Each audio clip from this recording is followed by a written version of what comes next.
கொல்கத்தாவில் டாக்டர்களின் தவறான சிகிச்சையால் பலியான வெளிநாட்டு இந்திய பெண் டாக்டர் வழக்கில் அவரின் கணவருக்கு 6 கோடி ரூபாய் இழப்பீடு வழங்க உச்சநீதிமன்றம் உத்தரவிட்டுள்ளது.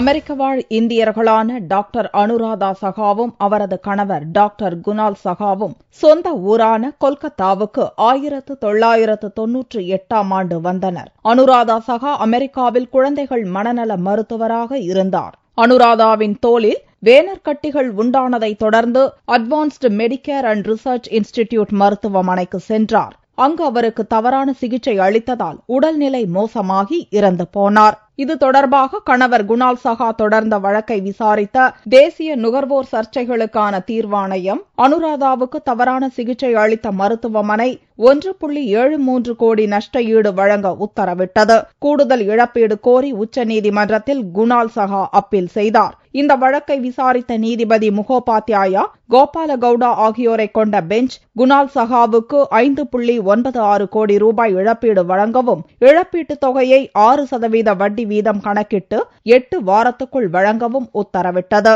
தவறான சிகிச்சை அளித்த 3 டாக்டர்கள் 25 லட்சம் இழப்பீட்டுத் தொகையை வழங்கவும் நீதிபதிகள் உத்தரவிட்டனர். இந்திய வரலாற்றிலேயே மருத்துவர்களின் தவறான சிகிச்சைக்கு அதிக அளவில் இழப்பீடு வழங்க நீதிமன்றம் உத்தரவிட்டிருப்பது இதுவே முதல் முறை. அமெரிக்காவில் உள்ள ஓஹியோவைச் சேர்ந்த எய்ட்ஸ் ஆராய்ச்சியாளரான குணால் சகா கூறுகையில், உச்சநீதிமன்றத்தின் தீர்ப்பு ஊழல் மலிந்துள்ள இந்திய மருத்துவ துறையில் புதிய திருப்பத்தை ஏற்படுத்தும் என்றார்.